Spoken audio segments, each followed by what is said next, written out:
Flip the Book is an intuitive and self-reflective exercise. It's a short video that gives you journal prompts. It's a way of mindfully journaling. I ask the guests on my Spiritual Explorer podcast to flip open a book and discover a paragraph that is relevant to them, and you get to listen to the discussion with journal prompts. I hope you enjoy this episode of Flip the Book. So it's time to play Flip the Book. So would you like to do a self-reflective exercise? And you get to choose between book 1, 2, or 3. Book 2. Book 2. Okay, interesting. I was hoping you'd get this book. So this is Breaking Free from the Chains of Silence. But in this exercise, we only use the back of the book because it's a book for abuse victims.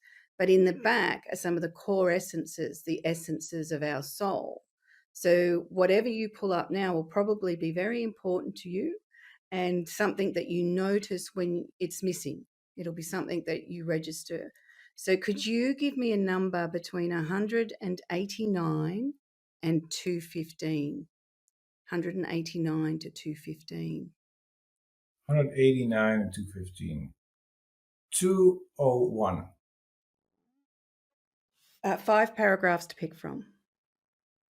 Number 2. 1. Number 1. Okay. So this is under the heading of independence. When your fear turns to a codependency on observing the cause and effect of your own emotions on others, you lose autonomy. You lose your autonomy because you are operating reactively to what others are doing and saying, or reacting from your paranoia about what they might be doing or saying. This leaves you susceptible to others' judgment or your perception of what you may be judged on, which causes you to evaluate what others think and leads to you discounting your own awareness. This can change your priority and cause you to dumb yourself down, eroding your understanding of your soul and leaving you existing but not living your truth. So independence. So independence must be important to you. It is. Well, if I'm honest, the idea of independence has been, and the idea of not to be codependent has been definitely in the first few decades of my life been the main theme of my life. And so, but codependency goes very far. I mean, I'm actually writing another book which has nothing to do with any of this. And one of my chapters is called Codependency. Mm-hmm. And if you look at codependency, it goes so far and so deep in our human fabric that even to think that I'm a human being is codependency. Because if I'm spirit, then I'm codependent to the notion that I'm a man or that I'm a human being, that I'm an individual. And this may go very far in this particular moment, but codependency has an infinite amount of layers because at the end of the day, I am, and as you are, as everybody else, I am part of an infinite reality. That's how I look at existence. So I'm a drop in the ocean.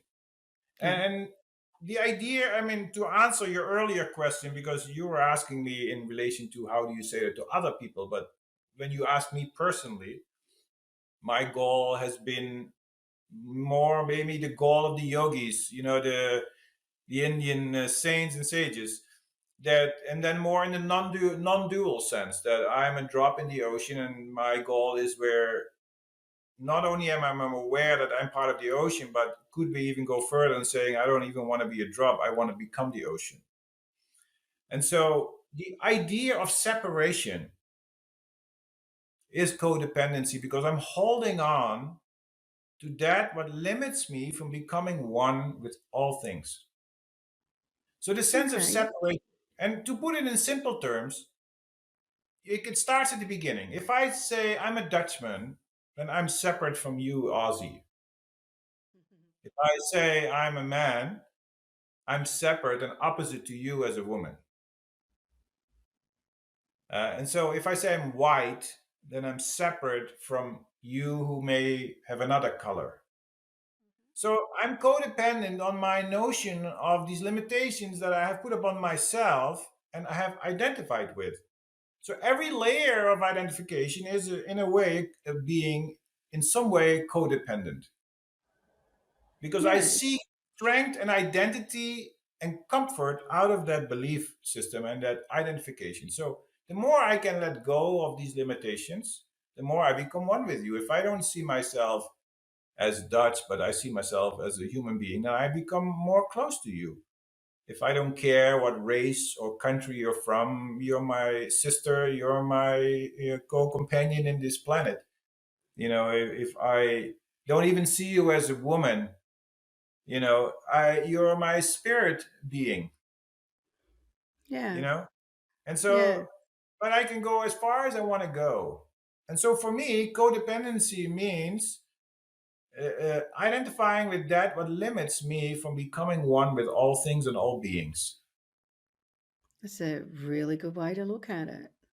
See, I had never thought of it as a codependency on anything that you were saying, because I look at that as I'm a soul in a human body. So there's separation, like you're saying, and that all these different things are just experiences that I'm having this time. So I just, instead of defining myself with the experience, I acknowledge them as experiences. And yeah, but it is an interesting concept to explore. Is like, what are we codependent on that causes us more and more separation? Well, it has to do with the fact that I used to be a monk in an Eastern tradition, because the fundamental principles, if you go back, and for that we have to go a little bit into the science of yoga. And um, when a monk in an Eastern tradition becomes a monk, they don't take vows. All right, Okay. they sit around a fire and they offer into the fire what in Sanskrit are called 64 upadhis. That means limiting adjuncts. And limiting adjuncts are all those things that separate me from being aware that I'm the soul. So they call it, I don't know if you ever heard of these, they call them Mahavakyas. So the great sayings like, Tattvamasi means you are that, you know, Yeah. Aham Yeah. Brahmasmi, I am one with Brahman, the infinite reality. And so that is basically an Oriental and Eastern Vedic idea that you and I, we're not really individuals, but we are all one in an infinite expanse of existence.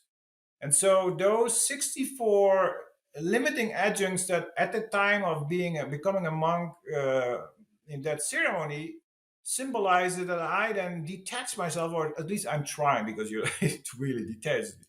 It is it's a symbology, right? So you're sitting there and then you're making it conscious. You said something earlier, even the idea that I'm trying to take that coat off itself is part of the solution. So if I'm aware of that and consciously living that I'm every time taking one layer of that coat off.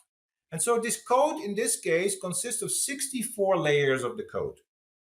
Okay. And each time when I'm doing the ceremony, I'm offering one consciously into fire. I make myself aware that these are the things that keep me separate from you. And so we don't take vows, but to whom? To what? Yeah. Because now make myself codependent on some organization or some tradition. No, they go way beyond that. They say no, that whole idea is don't even bother. Go Yeah. go Yeah. deep. So that's a Yeah. beautiful thought. So when you ask me about codependency, this is what I'm thinking about, Yeah. and I that's a like big it. job. Yeah, it's a big job to. Yeah. Yeah, definitely. Oh, it's something that it takes you layers to understand. Yes. Takes you layers to understand it. So Yeah. I want to thank you. I've enjoyed the conversation, and thank you for being part of the show. My pleasure. Wonderful.